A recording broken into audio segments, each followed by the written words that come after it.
Welcome to another episode of the LTA report. I'm Cloud Sitke, joined as always by Marn. Marn, how's your day been going? Really good. I'm just winding down from pretty packed 2 days in Paris for the Red Bull Homeground event. Yeah, we'll talk more about it in a little bit. But overall, how was your experience with that event? I think that's kind of what you live for, man. Like honestly, with esports, it's just to get out to these events. The crowd was insane. Like I'll get into it a bit later, but at that point, it was louder than World Finals. Like Ooh, a bit. It's kind of like you can't really compare the two because you was in like a neutral venue with like two teams that aren't from Europe versus a Paris crowd with French teams there. But at points it was very loud. yeah, I wish I could have been there. Honestly, when I was watching it, I didn't watch the whole thing start to finish, but I watched a good chunk of it. And Mm. it felt like a league event made by content creators. It felt like a for fun, hey, this is a really cool party, let's go hang out, rather than like, oh, this is super serious, like there's storylines, which is something we don't really have. We have the really cool storylines and hype, videos that come out for worlds, but we don't have like this, hey, this is a super troll, like not super troll, but this is just a fun thing that you can come and attend, you don't have that. I think it's like All Stars, but without the competition part of All Stars. It's just like for fun, like show matches. I think T1 as well. I think they likely enjoyed it more. I haven't had a chance to go over the press conference they did, but I'm going to be like guessing and assume that they preferred it to last year where they just had their full roster, main positions, stomped everyone like literally a few days after winning, well, a few weeks after winning Worlds. So I think it probably was like a nice break for them as well. Yeah, and even switching up and like having figure coach, like draft for the other team, and then having like reckless sit in. It felt really cool. Like the vibes were super chill. And at first I was like, okay, these rules that they're having were like there were specific rules in place to make it difficult. But then at first I was like, I'm not entirely Hmm. sure. Then it just kind of grew on me. I was like, okay, I see where they're coming from. Maybe not everything was perfect, but the So, idea so of because I didn't speak French, there was times where I was a little bit confused. But so like when Faker and one of the NNO players swapped so they uh, could pick the other team's like draft, I think that was pretty fun. Like I didn't know Reckless was coming out. I don't know if it was on the English broadcast they said about it, but that was a nice surprise. yeah, that was pretty cool to see. But yeah, we'll get more into that in a bit. The main part of this, well, this is the LTA report, is Hmm. Monte Cristo, who has an incredible, immaculate track record. Like he knows people. So, I mean, Riot has come out and acknowledged it, but sort of Monte was the one that said that teams are now allowed to have betting sponsors, Mm. which is not to be confused with the league having betting sponsors. So Riot Games, the LTA will not have betting sponsors. But if you're a team, you can have a sponsor as long as you don't show it on your logo. So if you're FlyQuest, you can make a bunch of content, or if you're Team Liquid, you can do like who's the Rizzler, right? And at the end, it can be like, and just so DraftKings exists or whatever. Insert random betting draft books. I don't know. I don't gamble, but I do watch a bunch of NBA stuff, so I have some names in my head. But yeah, so that it feels like a lot of people in the industry are very happy that this is the case, and a lot of people are frustrated. They're frustrated because Riot Games, for no apparent reason, like they haven't disclosed this, but for a period of Yeah. time, they're like, "Hey, this is a source of money that is unacceptable," and they're like, you know what? Why not? And it feels like, especially the past 2, 3 years, where teams have been struggling financially and we've been like losing teams, had they opened this up, maybe we wouldn't be where we are right now. There's the other side where it's like, why are you going back against what you said? At first, you said, no, we can't do that. And now you're allowing it. At first, you said, no, crypto sponsors. Then you let teams have crypto sponsors. Then you were sponsored by crypto. It feels like you're just chasing whatever is like the popular at the time. Like, what is the motivation behind saying, hey, no betting sponsors, no crypto, and then saying yes crypto, yes betting? So there are a lot of questions. But what are your sort of first thoughts, Martin? I think I'm a bit bummed because I know that there's going to be a lot more content that I know is sponsor focused rather than the teams putting in their own effort. They're doing it to meet quotas. They're doing it so they can ensure the cash flow comes in. And I think that's like the biggest problem I know with like Cloud9 has a CS:GO CS2 betting sponsor. They do like betting content with their players, not like a lot, but it's enough where I just don't want to like watch it, consume it because there isn't really much thought to it, and like half the time it doesn't really fit with what these like organizations are trying to brand themselves as. Um, so like that's a problem you could see. I'm not sure how many will do it. I think a team like Team Liquid, for example, are probably like pretty careful because they are starting to build up a very good like image for themselves, and they're going to want to be careful of what content they're putting out. I mean, look, if FlyQuest goes out and gets a betting sponsor, I'm just like, look, you're not standing for Oh, they anything already do. They in their already have a CS:GO. Leon Bet for their CS2. Oh, I'm curious how that's going to work if they're just going to bring them over because I know Cloud9 specifically has their Dota team's called Cloud9 BC Game, which is also their CS2 sponsor. So like, I'm curious how much influence that could have on like other esports styles for like specifically Riot. hmm. Well, I'll go ahead and say this. I'm completely and entirely opposed to this model. Here's my thing. Let's just start off with sponsors in general, right? If we're talking about sponsors, Lee Jones had a tweet where he said that like he was just reminding people of what Devin Nash. If you don't know who Devin Nash was, he was the CEO that sold um, CLG to Madison Square Garden. There's a lot of different opinions on him. I'm not even talking about that. He reported something at some point where he said that I know, and quote, I know for a fact there was one esports team, a tier one global team, that was sponsored by a computer company to sell PCs. Guess how many they sold? 28. 28. A superstar level gaming influencer for the same company, right? So, like another content creator in the same company, in the same amount of time, sold 1,400. Over, like, this is like 500 times more than 500. Like, it's an incredible amount more than what the organization itself did. This is a indication that it's not just sponsors are like there's no money in sponsorships and so teams aren't getting sponsors and so all of a sudden they need the betting sponsors, they need the crypto sponsors because they can't get. No, teams have time and time again not fulfilled their side of the sponsorship. What is a sponsorship? A company, let's just say for example, like I don't know, let's just say NZXT because they sponsored FlyQuest even though they're a crappy company, but whatever.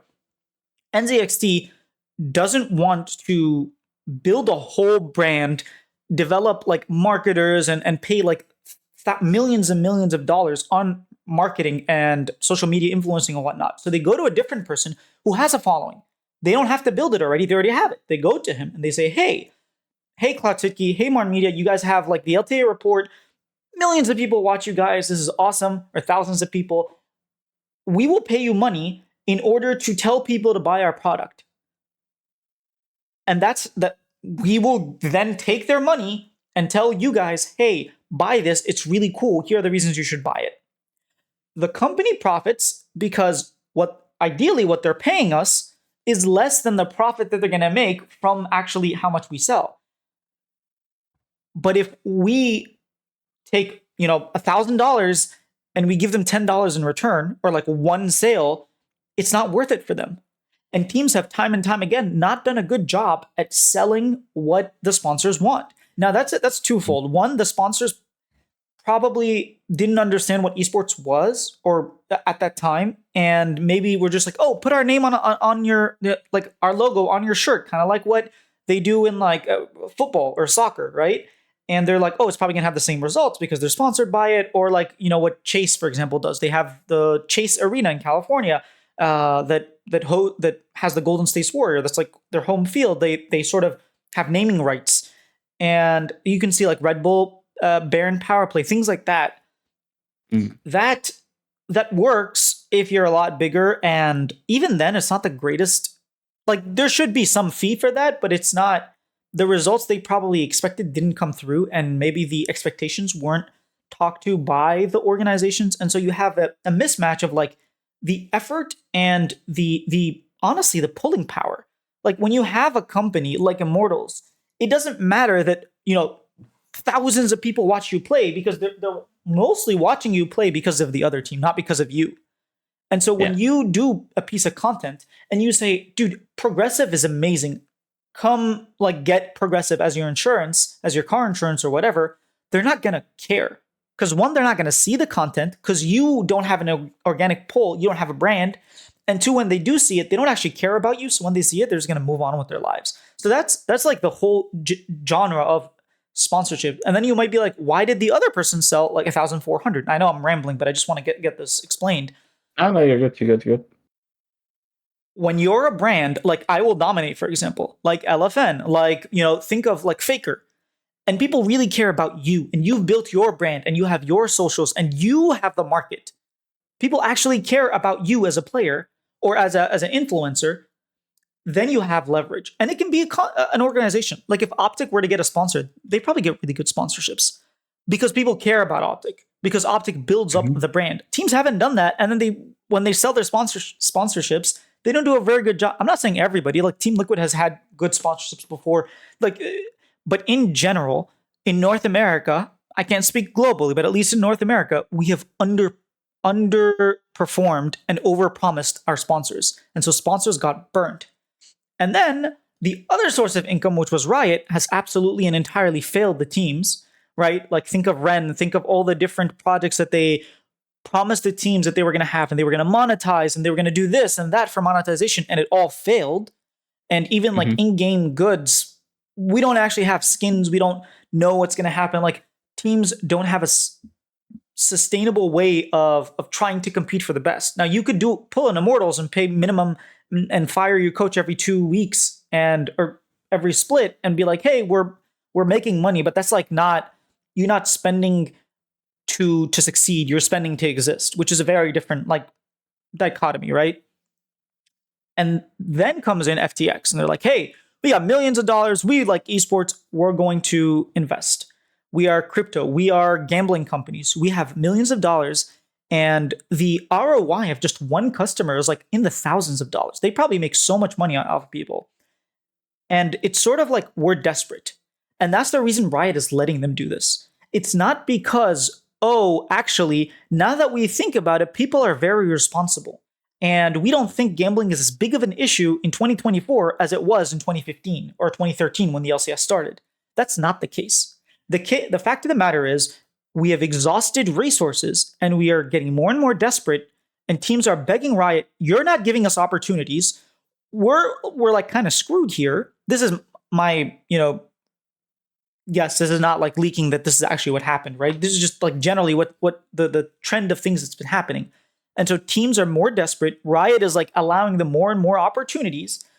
And it has to be that now Riot, even though they didn't want to initially, are letting gambling sponsors because teams need money and they can't get money from other places. And that is disappointing, even regardless of like the ethics behind gambling sponsor or not. We'll get into that in a little bit. Regardless of that, the fact that we keep having to stoop lower and lower and lower onto things that we are willing to do tells you that we have failed time and time again. And maybe we should look at our failures and learn from them rather than be like, okay, next venture, next venture, next venture. Anyways, your floor is yours. I rambled for a while. I'm curious how many teams actually go ahead of this. Do you think the number is over or under for 50% of the league next season? Ooh, I think it's about 50%. Shall we make a guess which teams will? Because I'm sure off the bat saying Cloud9 and FlyQuest, it's the easiest slam dunk they can get. They already have betting sponsors. They already have gone down that road. So if they already have a betting sponsor, like Cloud9 has a long, like a multi-year partnership with BC Game. So that is already like transcended to two esports titles in CS and Dota. If Riot are now allowing them to come in, I don't see why Cloud9 would go anywhere else for a betting sponsor. And the same with FlyQuest. They already have a working relationship with Leon Game. They already do content with them. I believe they brought in Kitty to do stuff for their major Yes, they content. did. Yeah.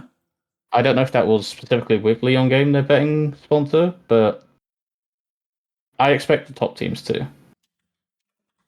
Yeah. So I will say, as a Shopify fan, this doesn't really bother me because we don't do sponsorships the way you think of it. Like we don't have sponsors to begin with. We are Shopify is the sponsor of Shopify, so Shopify won't isn't like eligible. So I think if we're doing over under, the teams probably should be at a 7, not 8. Um, I don't know much about Disguised as a person, so I don't know like as a company would they be willing to get a betting sponsor? I don't know, but I will say kind of like what you said, Cloud9, FlyQuest are kind of the obvious two. I wouldn't be surprised if 100 Thieves have been like pushing a lot for different sponsorship throughout the year, and I feel like it's a move they would do. Uh, so that's 3. I That's think if they almost were half. still positioned to be in the league next year, I would agree. But what's the value in like, bringing a betting sponsor in when you're like already on the way out? Money. You get a nice one year like sponsorship that you can take that money and invest in your COD team or your wherever Yeah, your other perhaps. ventures are, you know? Mm.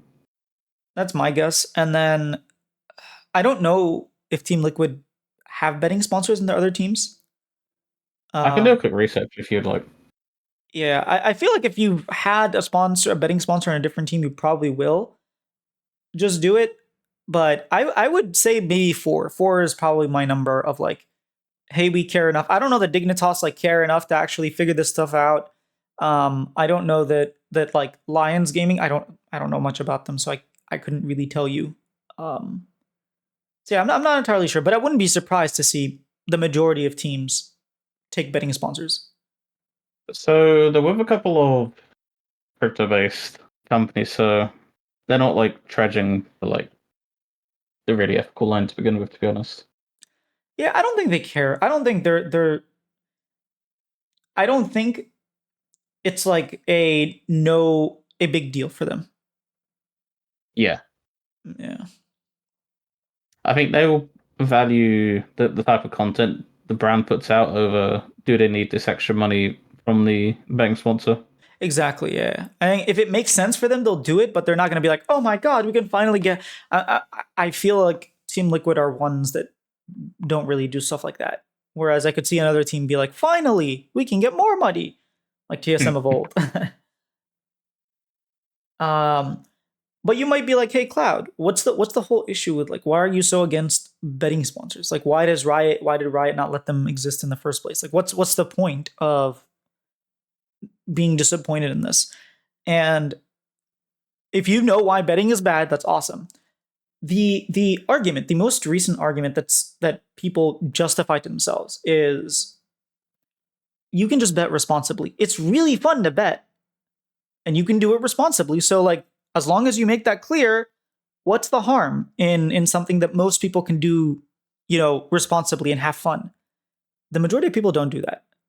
If you look at all the statistics, if you look at the people that actually gamble, most people lose. And that's by design. If these gambling companies were made for the sake of giving people money, they wouldn't be a business. Just think of Mhm. the loot box and how angry people are the fact that we have gotcha in League of Legends. And like, I have to pay $250, and that's not even like real gambling because you have a pity system. Not bars. Casinos or like gambling websites, they don't have any pity system, right? The level of sort of delusion that they will give you of like, oh, you definitely could be a winner. For every like person who wins $1,000, there are 1,000 people who lose $1,000. Like it's that extreme. And if you're like, well, I don't mind losing my money. Well, guess what? Most people do. You might be in a situation where you can gamble $5, but guess what? Their whole idea is like, hey, start your $5. We know we can take advantage of you. and figure out we have the best like addiction engineers to make it so that you keep wanting to come back and play. It is Hmm. predatory. Sorry, go ahead. No, I was agreeing with you. Yeah, it is absolutely predatory. Now, is there a situation where you can gamble for fun and nothing bad ever happens, and maybe you and your family have always been? Yes, I'm not saying that people don't exist where they gamble responsibly and nothing bad happens. But the fact of the matter is, the majority of people that get into this, either A, like the extreme, they could lose everything, they could become addicted and like for years and years and years, like it is not a good situation to be in. And so, And that's I sorry, was gonna say like that's the reason the word gamble responsibly is plastered around everywhere because these sites know that their consumers don't, and it's only there for their legal protection. it's designed for you not to be able to be responsible. Like I'm not saying Yeah, it's a problem of willpower. I am saying you have the smartest minds trying to figure out how to squeeze every single penny from your pocket, and you're like, oh no, I'll just be responsible. Like you have no idea what you're getting into. yeah. And so if I'm a company, if like you know the LTA report media like esports organization in the future, right? If someone were to if a sponsor were to come to me, there are two requirements I have. One, it has to be somewhat like useful or relevant, and two, it has to be not something that I'm not against. That's not going to harm the people that I'm trying to sell. Mhm. Like I am essentially saying, hey, you guys like me, right? I have built this brand. We have had this community, this relationship. We are all like, you guys trust me, and I'm going to say, hey, this is a really good venture for you guys. But as a matter of fact, statistically speaking, like forget the audience, forget how many like warnings you put in front of gamble responsibly. Statistically speaking, the people that you get onto that gambling website are going to have a negative effect. They are going to feel more frustrated than fun.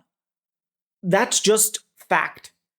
And so, as a company, as an organization, to take the people, the fans that make me exist, the people that I am supposed to cater to, the audience that I am trying to make them my family, right? My I'm building my organization around this. For me to then go and say, hey, I care more about the money than I care about your well-being, just is not something that I personally would do. And I don't think teams Mm. should.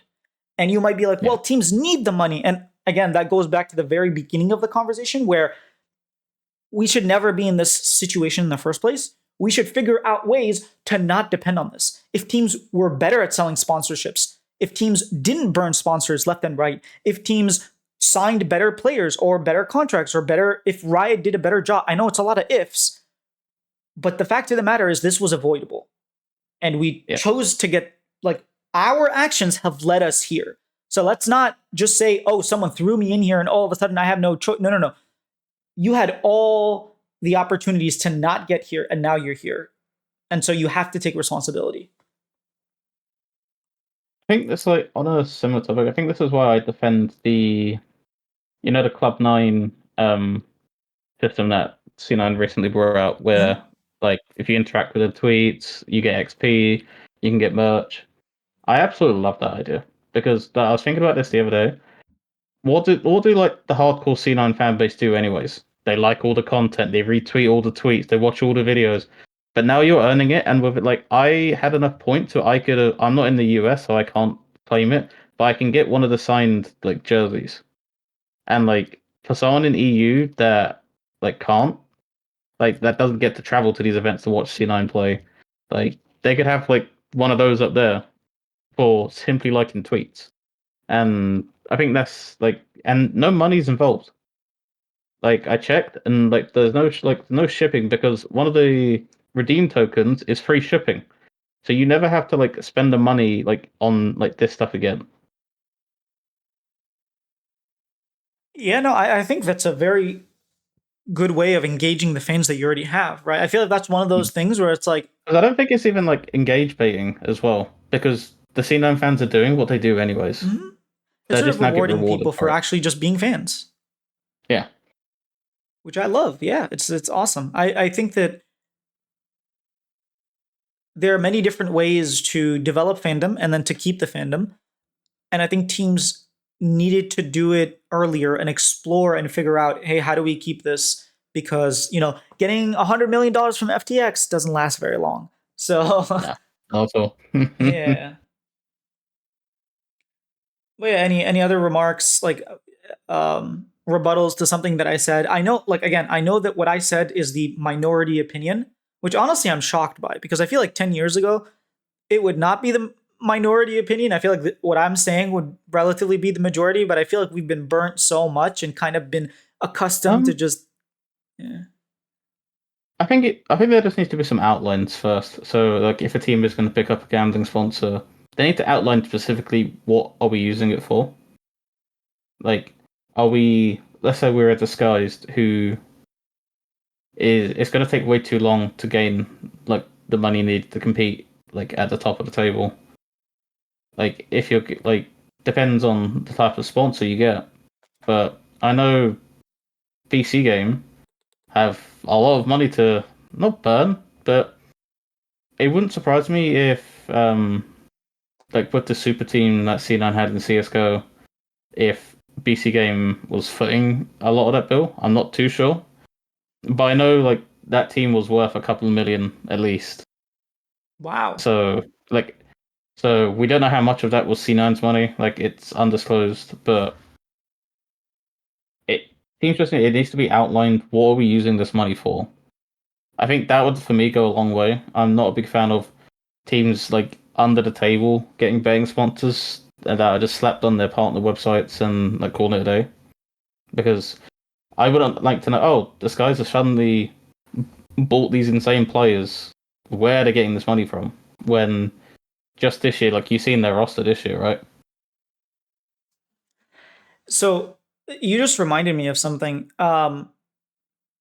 Back in, I don't know, maybe 2018, 2017, maybe even earlier, maybe like 2015, we used to have a lot of like Razer and HyperX, and they would like sponsor different teams. And sometimes you would have one Yes, like person, Cloud9 HyperX and yeah, all you that would stuff. have Yeah. one team be sponsored by one org, and then like the next year they're sponsored by the opposing, or like a rival company, like a different keyboard company.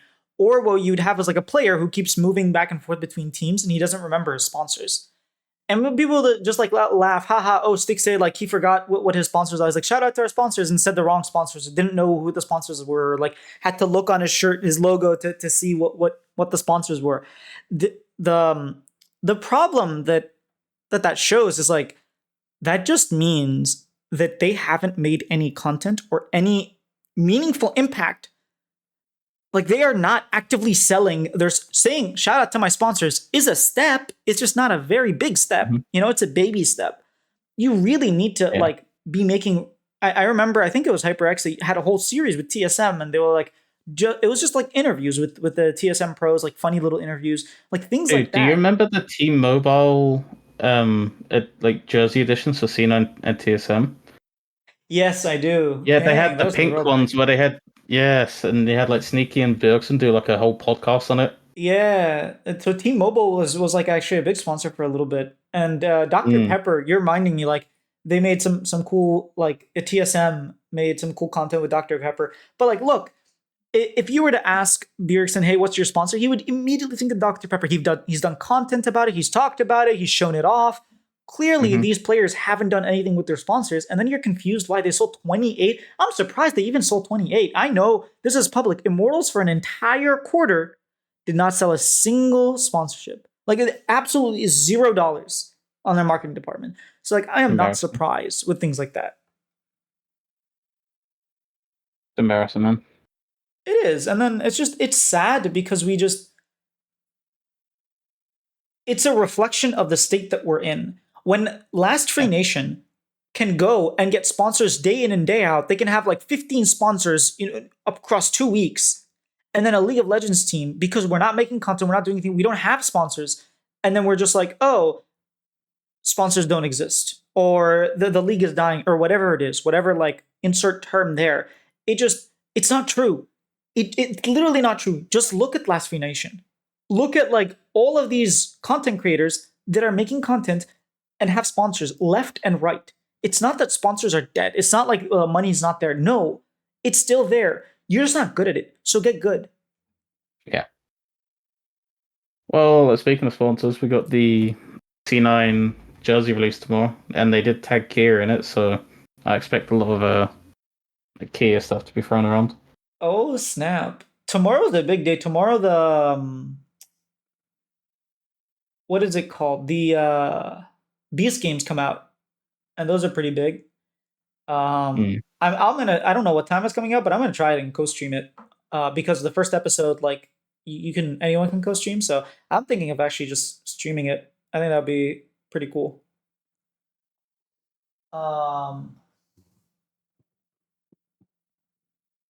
but yeah, if you haven't seen the little teaser that C9 put out, I thought the jersey. Now I know a lot of people are like, "Oh, the jersey's so ugly." Like I just really enjoy the fact that the jersey actually has elements of C9. It feels like it's C9. Whereas other jerseys in the past, if you just like hit the logo, you wouldn't know what team it is. This one is like it screams at you like, "Hey, this is esports. This is Cloud9." I like that. I want to see. I don't know when Shopify is going to release theirs. Probably January, if I had to guess. But I want to see more stuff like this. I really like that. What C9's doing with their jersey this year. Fans should be excited. Yeah. All right. Uh, Red Bull event. Want to talk about the events that we Dude, don't it have was in North America? um, it like within like 5 minutes, I was excited because great opportunity for me, but also depressed because I'm like, come on, like why?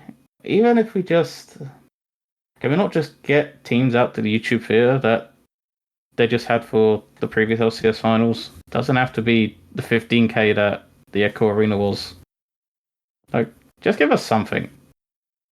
No, because then we would have to bring in all the players, and the players are home in Europe and like Korea. We wouldn't be able to do that. Like, just get all the NA players and have them do like a show match. Like, just do something, man. Just give us content. Mm-hmm. Although LoL Esports has been giving us content, like it's older content, but they came out with the Turtles like best plays that came out. They've been coming out with like these shorts with Dig recently. Like today, there was one with Dig where they were asking them like, "Would you rather have two dragons or six grubs? Would you rather like they played a Would you rather game?" So there is some content, but the fact that the teams like the league is just It's unfortunate when they have to grab Dick because all their top teams are out of the country. well, it's old footage. It's like Dig Mm. back from 2024. So like Licorice is still on there. Yeah, yeah. It's not new Dig. Okay. Yeah, it's just Okay. old footage that they saved, which is smart. You save footage that is like sort of timeless, and then you post it. I understand people are on vacation and whatnot, but you're telling me you can't get people to just make once a week, heck, once every other week, have a dive podcast, talk about like the expected rosters, talk about like rumors, talk about what's happening in the ecosystem. Just give fans something. You Mm-hmm. absolutely could. And for teams, like have your players stream. Like 100 Thieves have Sniper, he's streaming all the time. Just post Sniper highlights on your video. Just do something. I feel like we've asked that like every single episode. I Can our think teams just so. do stuff? I think so. Ah, Shout out to Cloud9 who actually got their show match up yes, shout literally out to Cloud9. immediately. Because I know you said they'll probably upload it like 3 weeks later or whatever they did last time. They got that out immediately. Yeah, I was I was very impressed. happy. Hmm. Yeah, no, definitely Like shout out to granted, it was Cloud9. literally just flipping the actual match, but at least it wasn't like a week later. Do you want to talk about the show match? Because Cloud9 kind of crushed FearX. Yeah, well, that means we're better than 100 Thieves, right? Yeah, just by by law of transitive properties, Cloud9 is so much better than 100 Thieves. On a Um, serious note, they kind of played exactly how I think they're gonna line up in LTA. I think like you're going to have Loki on like playmaking champions. I think he's going to be our version of APA. I don't think he's going to be the primary carry, even though he actually did pop off in that game. But he was. It played how I thought. Like I actually made a tweet, 2020 C9's back, because it kind of reminded me like a lot of that. Like Blabber was on Skarner, but it was the whole team following him up. Like it was his play, right? The whole team's there. So I have high hopes for us. Like, I know it's a one-off show match, but at least it kind of confirmed to me this is how I think they were going to play, and they played exactly. The only disappointment I thought was Sven because he had like a 3-kill lead, quite up blitz essentially, and then in team fights, I don't think he did all that well. But yeah, like I'm more confident now than like I was, just because I didn't know exactly what we was going to get. Yeah, I mean, I was positively surprised with Loki. I thought he was having a rough game, but he like kept his mental and he came back and he made some good plays on Talia. And I think he did what he needed to do. Like he played around Blabber. Like the mid jungle duo kind of does remind me of 2020. Where Yeah, you that's just what I have was like saying. Like, he had a rough lane, like not even a rough laning phase. I think he died once, but like that's not what's going to be his strong suit next season. Yeah, he's going to get dived a lot. He's going to get camped a lot. But the main thing is, can the team playmaker around like Blabber and like they did it pretty well that game. yeah, it definitely did give some 2020 flashbacks of like just Blabber leading the team and everyone just following up. Um, I thought everyone else was fine. I didn't feel like, oh my god, Sven is amazing, or oh, he didn't like push his leads well enough. I just thought it was overall like a good showing. I thought 100 Hmm. Thieves looked disjointed, very disjointed. It felt like they played the early game fine and then they just didn't know what to do, which is probably an issue with shot calling, which we've known they've had this issue for a while. I don't But think anything's changed, and I don't think anything is like going to change. Like, if I'm being serious, I mean, like ideally where they like improve, right? sure, but how like if there's going to be like a level up, like what does that level up look like? Because I think I think it'd be Sniper being a bit more like consistent. I think his laning's been hit or miss. I want to see that Riven more. Like I genuinely think that can do damage in the LTA. I agree. Yeah. But Ayla played exactly how what we've seen out of Ayla. Didn't play very well. Um, I don't think FBI had like a great game, but I'm willing to give them time. I Yeah. just I'm just not convinced. I mean, I have a Like, little and bit of people can faith in their coaching staff to like teach them general macro and like understanding of when and where to fight and how to set up their sure, but I skirmishes. think like I know again it is a show match, and they did play Riven, Yasuo, and stuff. But I was at least hoping that they would have came in with the mind, like the mentality that they're going to try and show the improvements that they're trying to get to. I think like that's something I really tried. Like I saw from C9 is they really tried to have a clean mid game because that's been the biggest problem, right? It's we all know the early game's good. It was good last year, probably like on par with TL for how good it was. But we all know the mid game was like bottom of the league, right? And I think like I could at least see them attempting to try and like have a cleaner like mid to late game. I didn't think it was great, but at least there was like a sign that they've identified their problems and they're trying to fix it. Hmm. I think I would have liked to see 100 Thieves try and be a little more cleaner. I know they are a scrappy team, it's one of the scrappiest in like LTA last year, but I want I wanted to see them kind of take it more seriously because I think it just turned into an absolute bloodbath, like kind of how the C9 show match was last year, where it was like 40 to 50 kills like in the same time frame. Yeah, I mean when you lock in Riven Yasuo, I feel like that tells you where their mindset was at. Yeah, I don't know. It's just I think when we're starved of any like international games, I want teams to take it seriously when you're like in NA. Because how many times do you get to play a Korean team like on a stage game outside of Worlds? Like In an it's arena. slim to Yeah, none, yeah. right? Like how many like Lanix like because they took it seriously. They took it very seriously, like Fearx. But yeah. Well, good on Cloud9, not so good on 100 Thieves. I do have faith in their coaching staff. I feel like their coaching staff has improved the team.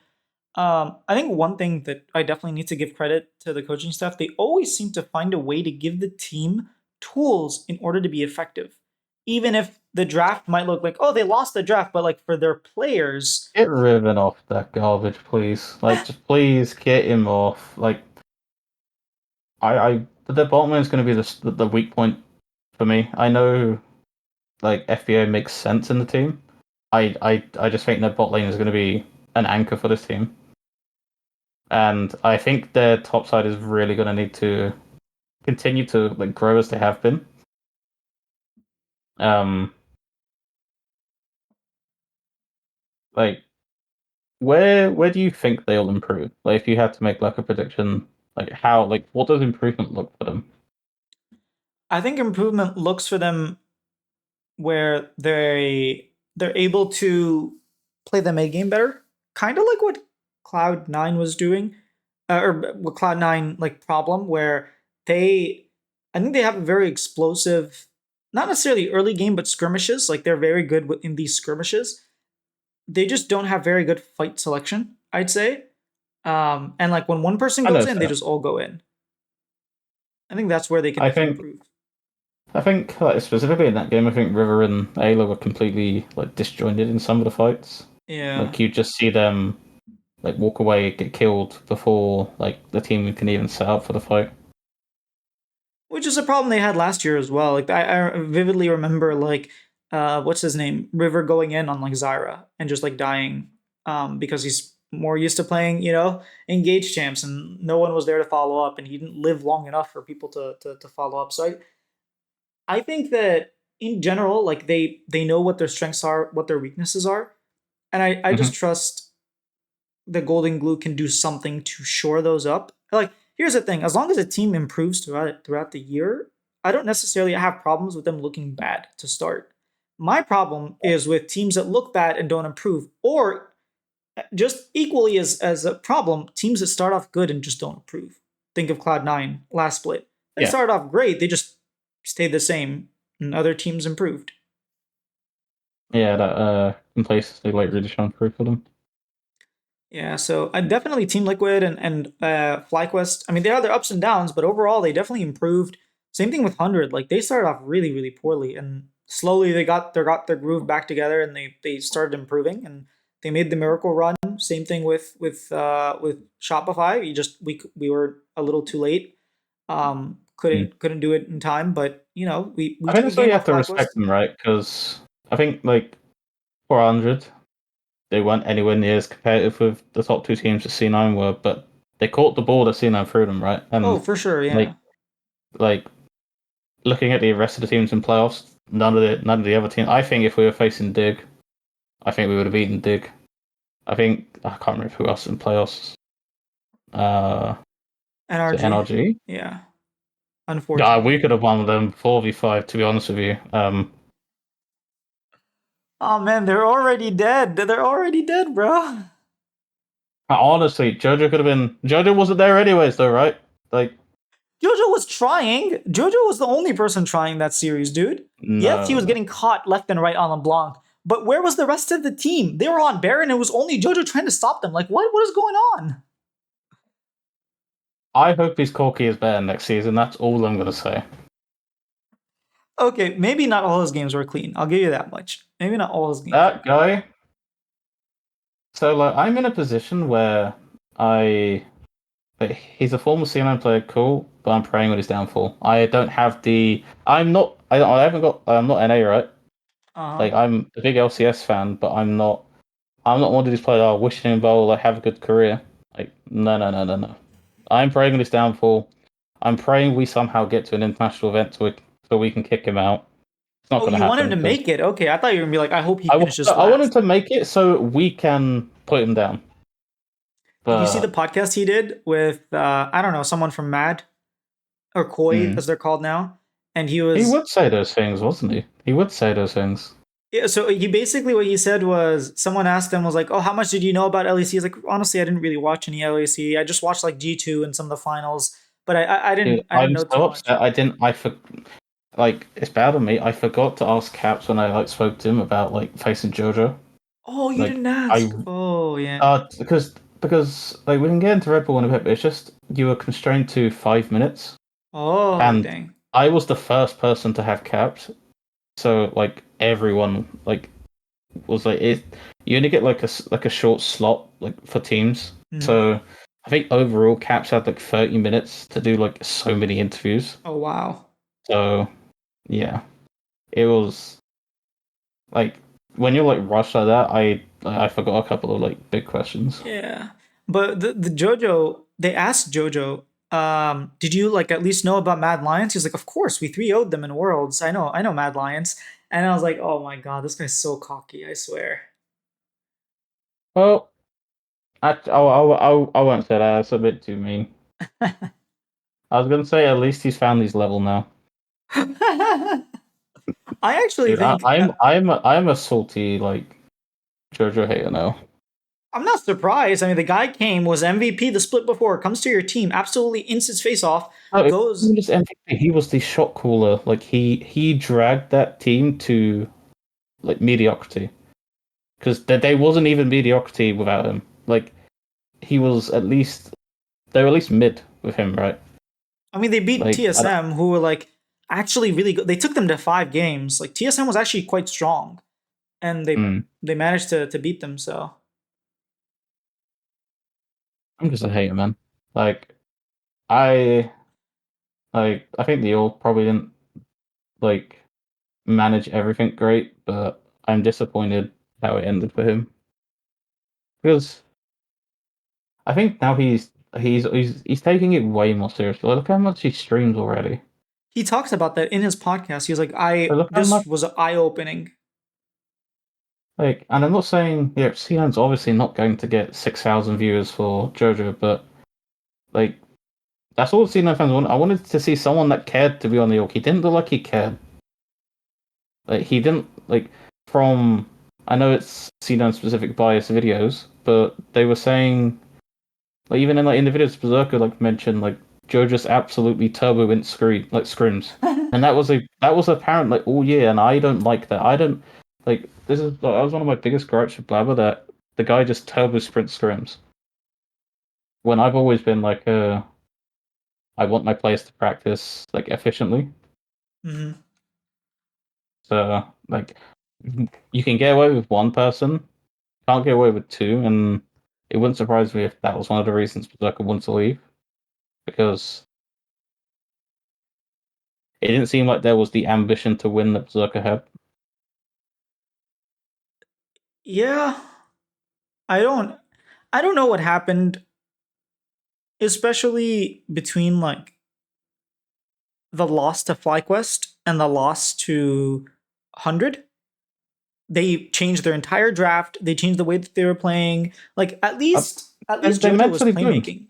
Yeah, they did. They did. But like why? I remember cuz I had a episode of like disputing everything, and I made the Mm-hmm. argument that C9 are going to lose.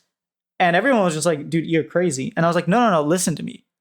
They are imploding." Like I have heard, first of all, I'm not that plugged into behind the scenes, but I personally, a random, have heard how bad they've been doing in scrims. And I actually talked Mm-hmm. to, I can't remember what pro player.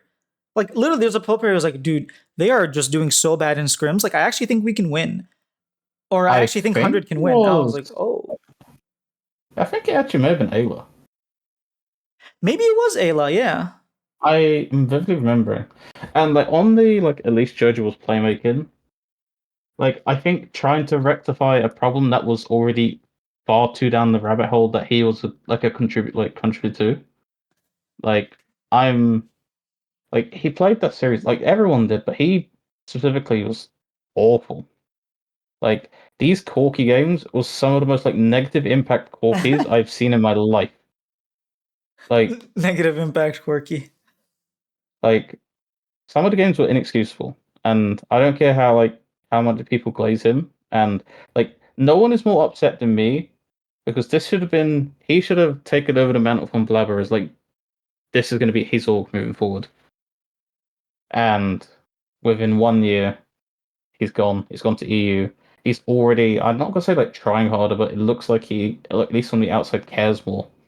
I mean, that he publicly stated that, so yeah, there's Mm. nothing wrong with I saying that. have I to be fair like I read some of the quotes. I didn't want to watch the full interview. I like as a C9 fan, it hurts too much because I this was the player I desperately wanted before, but I was so thrilled when I saw him leave. Like that's like how that's how bad the season went, dude. Because I had so many expectations, and this was even before the flight, before the end of the regular season. C9 fans were like some were checked out on him already, just for like I think more the attitude than the performance. Because let's face it, he was playing like slightly above average, and he was slapping up most of the league, which is pretty hilarious. Like, imagine if we had Jojo at full power, which I think we'll start to see more on Koi, because, well, for one, the mid lane pool in that region's absolutely terrible. And two, I think the shackles have been, I think he's lifting off the shackles that he put on himself at C9. I pretty much agree with that. I think it's going to be interesting to see. I think this year, LEC is going to be a lot more competitive. I think Fnatic actually upgraded. They're still going to have Mm-hmm. their problems, but I do think that if there was a year for Fnatic to finally win LEC, because they've never won LEC before. The last time they won, it was called ULCS. I Mm-hmm. think this could be the year that they actually do it. I also think that Koi is actually strong. Are they going to win? I don't know. I don't think they're favorites. Like I think G2 should still be favorites, but I think it's closer than it was last year, which is nice. It's nice that if G2 pulls G2 from last year and like absolutely and just don't play League of Legends and still be better than everyone else, they're just going to lose this time. So that's exciting. Yeah, I had a point, I completely forgot it. I can't remember, so I'm going to bring up another point. I'm going to link you a interview that Kenzie did. Uh, Kenzie, if anyone Yeah, I doesn't know know, works Kenzie. in the Korean scene, does like incredible work. They had like a really long interview with Reaper. So, but like the auto translate is terrible because it's listed Lukian Sven as C9's new dealers, which is pretty hilarious. Well, because the word dealer in Korean is how you say AD carry. Is it? That's Yeah, interesting. so I they never say knew that. one dealer or like dealer. Yeah, so dealer is AD carry Hmm. or damage dealer. Yeah. Yeah. So, and they were talking specifically about Loki. Apparently, according to the translation, had not conversations, but there was like a list of like 40 to 50 mid laners, and Loki was the person that they liked the most. I'm sorry, 40 to 50? I don't think that's true. That's probably Send just me the like, you link. know what? I'll do some live translations. Yeah. 40 to 50? Holy crap. I think it may be a auto translation exaggeration, but another interesting point was like Reaper talking about the like changes he's going to make.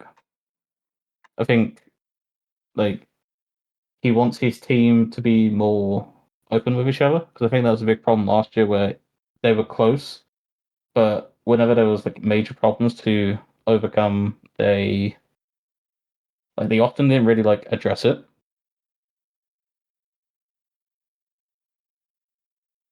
uh no, yeah. They scouted 40 to 50 people, around 40 to 50 people, and out of all of them, he was the one that stood out. If you even name 40 to 50 pro mid laners, that's insane to think about. Wow. That is quite impressive.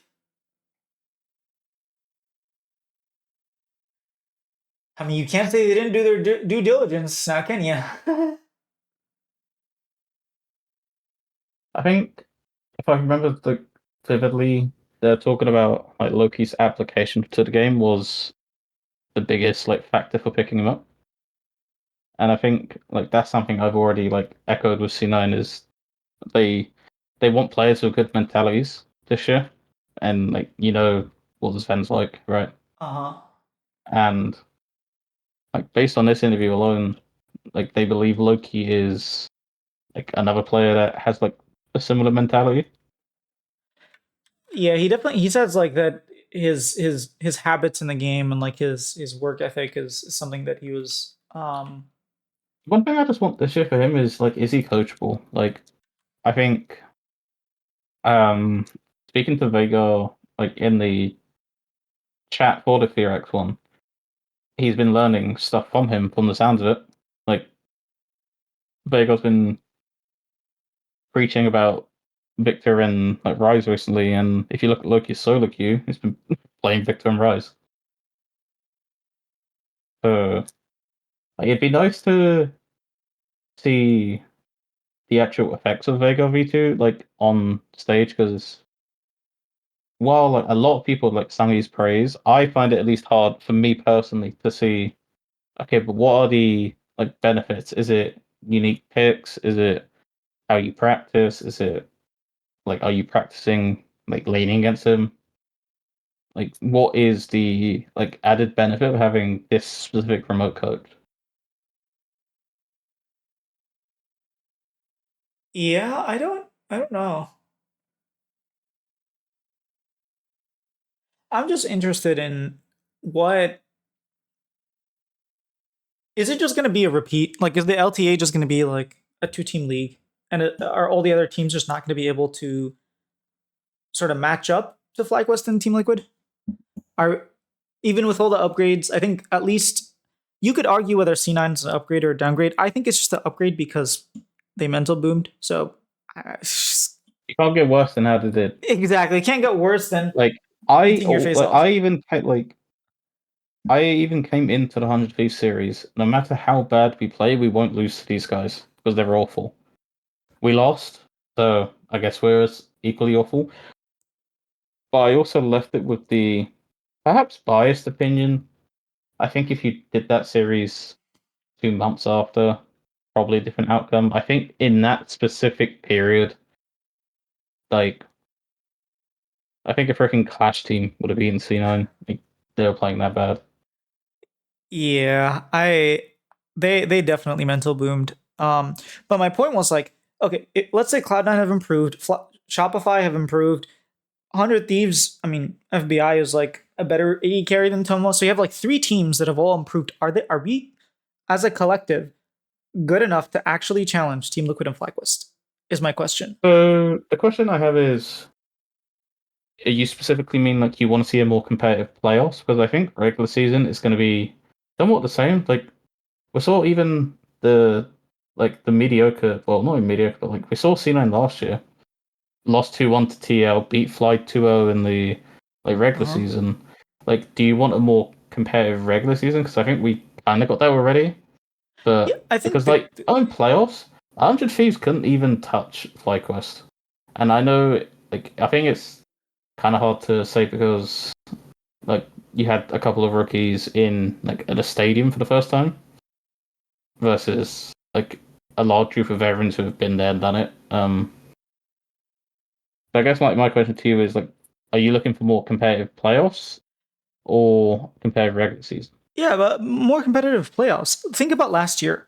Team Liquid and FlyQuest did not lose a single series to any other team besides each other. As a matter of fact, I think they only lost one game in total to non Team Liquid and FlyQuest teams. I think Team Liquid lost, like they beat 100 Thieves 3-1 in the lower bracket in spring. And then in summer, obviously they made it all the way through. Um,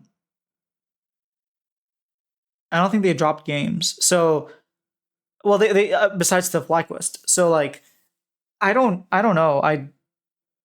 Oh wait, no. FlyQuest lost a game to Cloud9. So yeah, like they dropped like a couple games, but no series were dropped between team Mm. regardless of each other. I would really enjoy seeing like, hey, maybe another team can beat FlyQuest or Team Liquid in a playoff series in a best of five. That doesn't mean like then they don't go down in the lower bracket and like lose to them again. Just at least let there be some sort of parity, you know? Um, I'm actually the opposite, even though I'm a big C9 fan. I like I want I want there to be enough competition that Tier 1 Fly can't get complacent, but I want them to still be the top two teams. I want Shopify to be the Like, top team. well, okay, so like, if my team's not going to be it, then I want the current top two teams to stay the top two teams, continue Okay, the that's fair. improvement they Yeah. made.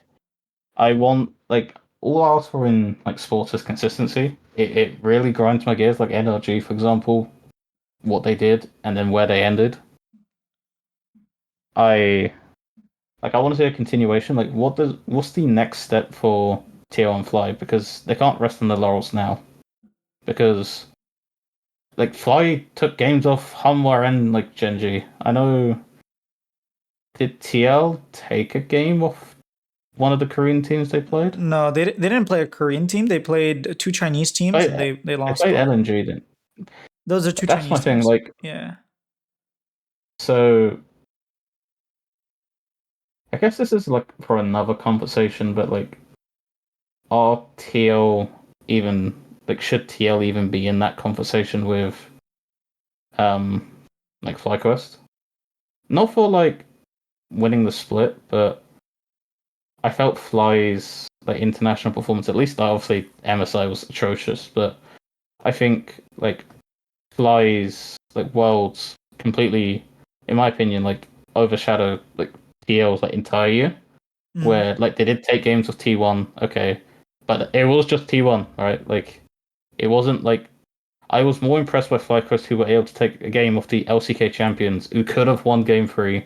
I think it's game three they could have won or game one, They but won like games one and I three. think you had this argument with David, I believe, where you I think was you defending FlyQuest?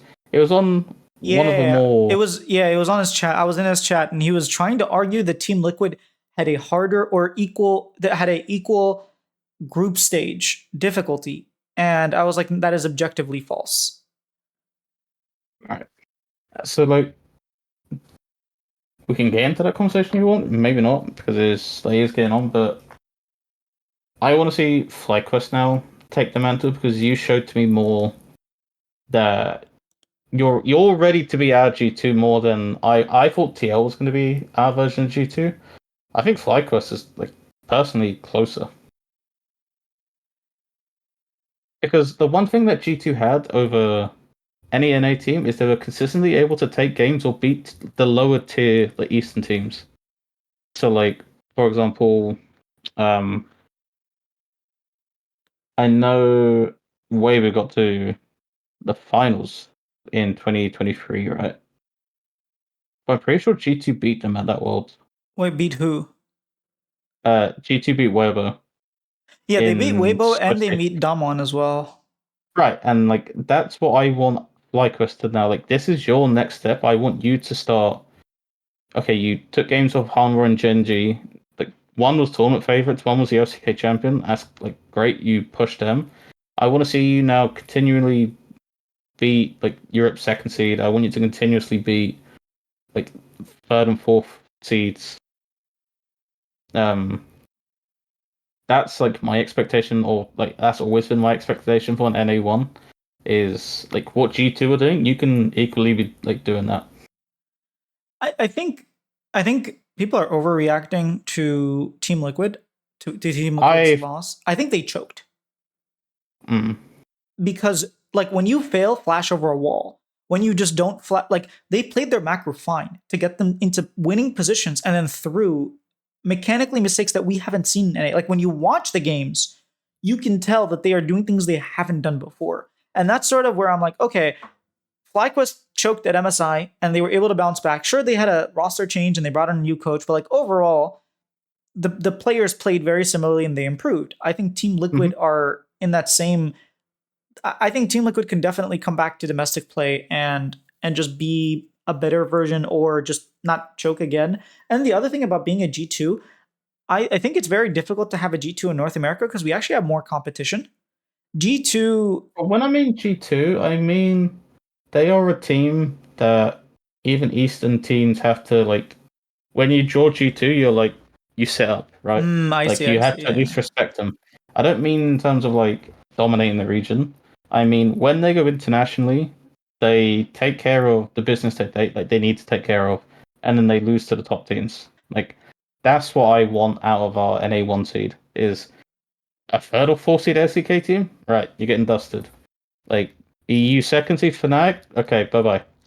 Like, but when they come against like the top team, like a BLG next year, okay, I don't expect you to beat them. Like, sucks you got them. Move on. Yeah, I mean, at least try your best and make it competitive. But I will say that at least in 2019, when G2 was the strongest they've ever been, they had a very strong second team in Fnatic. And I think with in NA, what makes me like optimistic is that we have a very strong two-team like league in the top for international. Now domestically, that can make it a little bit boring, but at least internationally, I know that as long as we have two really good teams that are constantly pushing each other, that's like a good sign, you know? I think this league will bring up more surprises than like. I think as much as I actually, this was a point I actually wanted to say, and I don't know how it's going to come across, but as a C9 fan, I could not give a crap about the conversation for like third through sixth. Like when, because I know David spoke about like 100 Thieves being top three. That doesn't get you any international events. Like as a C9 fan, I'm not going to let the little orgs speak about third to sixth. I'm like that's not for us. I don't think we're good enough to topple TO or fly. But I won't entertain like, oh, okay, we finished above 100 Thieves and Shopify. Did we make an international event? No. Like, I think I'm trying to keep at least my standards as a fan that I'm going to criticize them when they don't make an international event this year because I don't think they will. I think I think we could be competitive. But I think down the stretch, I think Fly are better. I think TL. I think if I had to make a prediction, if which of the 1-2 teams like could be like replaced, I think it could be TL I agree because with I that. do think, and not specifically because I think the spawn absence could be more than like people think because like spawn's going to be absent through periods of the year, right? Yeah. So like, even if he does come back for a playoffs in one of the split, like he may be playing catch up because the team's not like mentally functioning how it should be. The only thing I will disagree with you is that anything besides top two matters because even though it's not an international event with the way Riot has done it, being top four in this first and last split actually really matter because that means you get to play against Brazil. Actually, even in the second split, that's not necessarily true. So at least in the first split, I think being top four means you get to go to Brazil and you get to play in like a it's not a stadium, but you get to play somewhere else and like it's there's some level of excitement. You get to play international teams. So I do think in I the first think split that it matters matters. more than others. You think what? I I think that matters more like to some teams than others.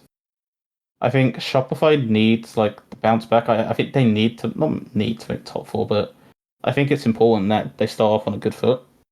I think they need to like kind of show like this is why we have faith in like the players we picked up because I do worry a little bit about the toxicity that could like come from the community if they start off really bad Mm-hmm. because well, like you put your faith in these guys. Like now, it's the litmus test. Do you see it through, or do you make a like an abrasive change? I would hope that we see it through, especially because the first split is so short and like there's just so many different. You could be a top three If I'm a team. C9 Valorant fan, we play one off-season event and then we change half our roster like every single year, Oh, good thing we're and not we say the C9. same thing. Hmm.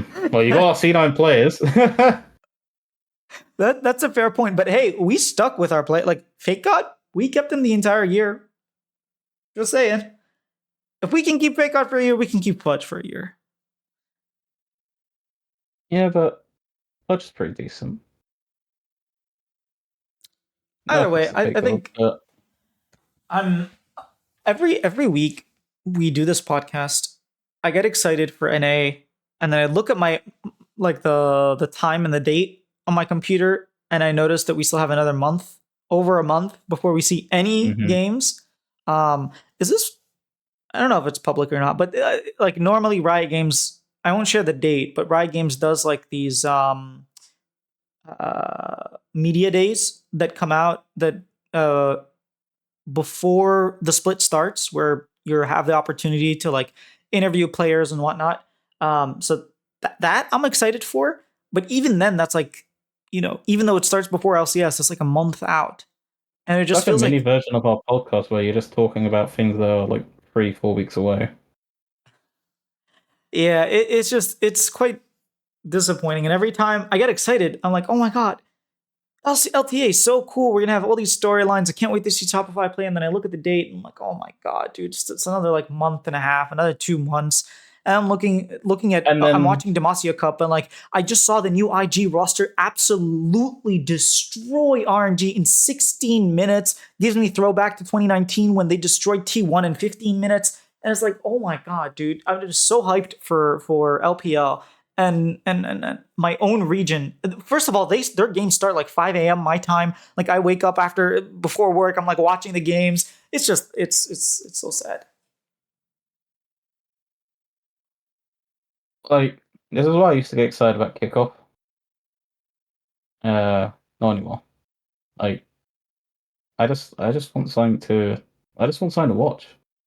Like this is so like in soccer they have like preseason like tours where they'll go like so my team is owned by American owners, so most years we fly to America, we play a couple of American teams, mainly the big European teams.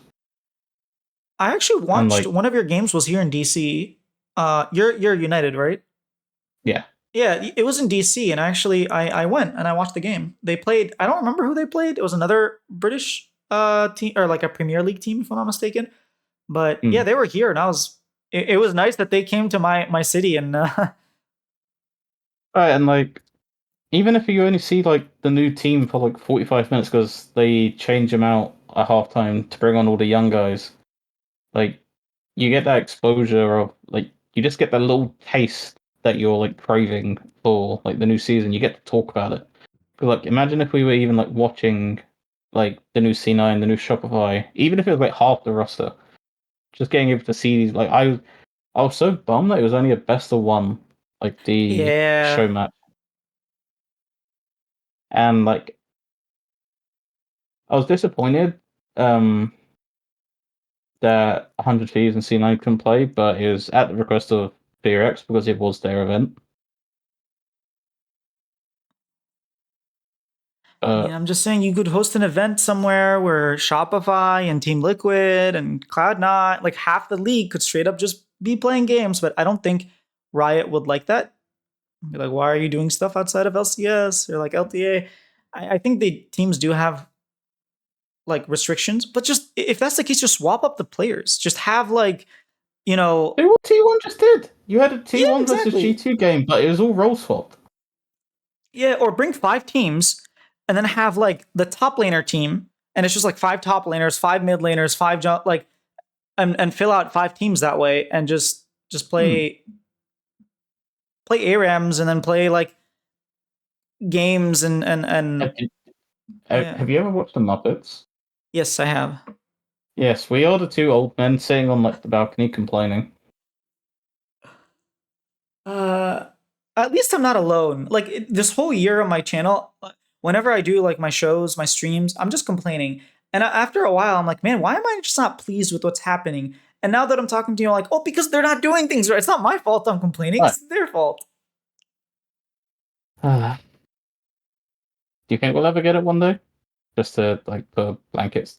Do you think we'll get like the not to the extent maybe of like the koi stuff, but I at least want something. I mean, I'm gonna make it happen. Like that. I don't think teams are gonna do it, or like Riot's gonna allow it, or whatever restrictions. I don't think is gonna be easier. But I think my goal is to grow big enough that I can have some sway and like make things happen. Like I feel like the Right. players that are in NA would not necessarily be against doing something, especially if they're being paid for it because it's part of their contract. Um, so I do think something can happen in the near future. Hopefully, We should have our own event called the LTA Report Cup.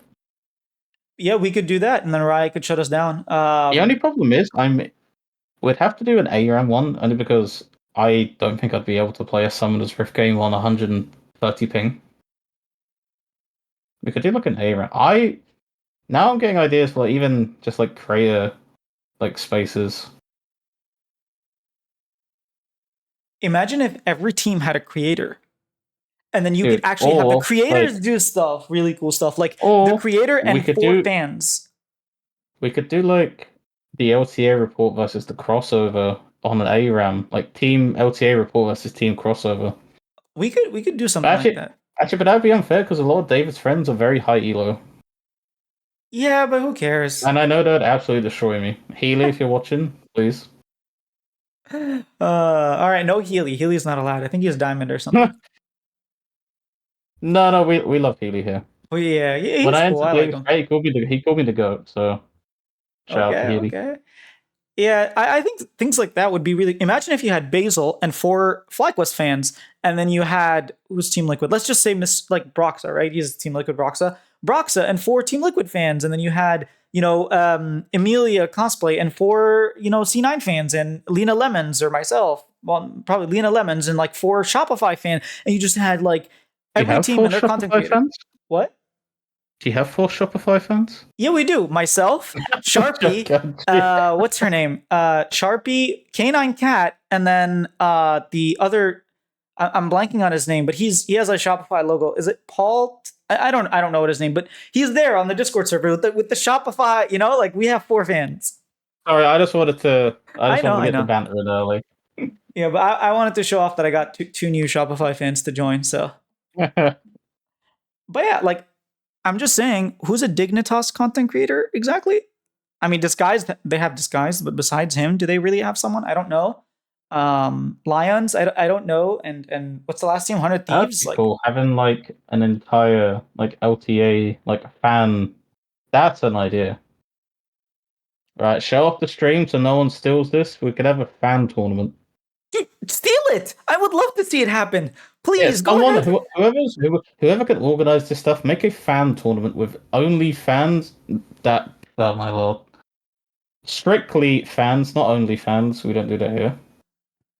Um, strictly fans of those teams. God, I don't know how to word that now. Fans of the teams. You get what I mean? Yeah.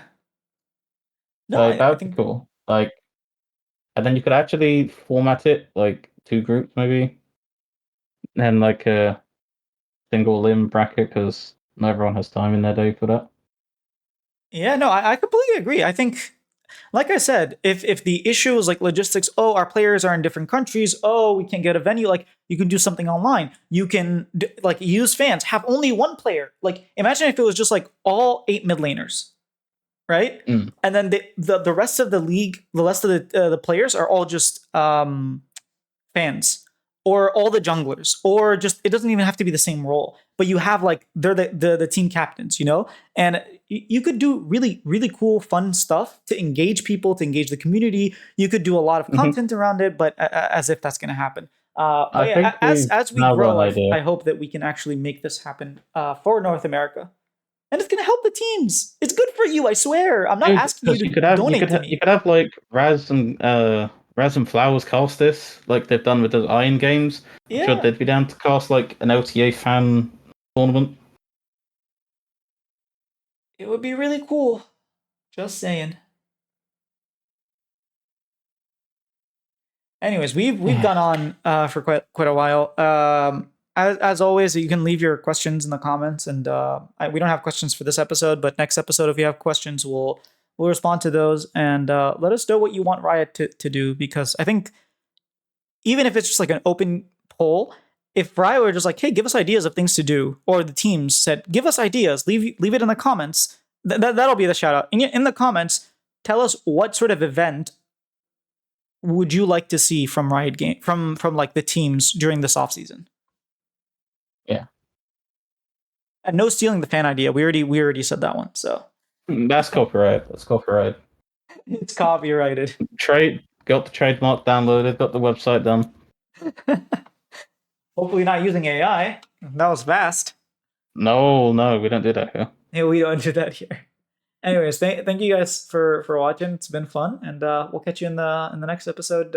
I think we're going. I'm not entirely sure if we're having one next week, but if we don't, we'll have an episode the week after, and hopefully, Not next week because it'll be Christmas Day next week oh, it is next week on this Christmas. time Wednesday. Yeah, Maybe so we we'll won't have have to one. do next week. one. We'll have to figure out time because the week after that's New Year. Yeah, we'll Maybe we figure do one something on out. New We'll keep Year's. you We'll figure updated. something out. Yeah. Yeah, I'll make a post about it. We'll tweet about it. If you don't follow Marin or myself on Twitter, that's probably where you're gonna find us announcing the shows or talking about it. So that's where you want to be.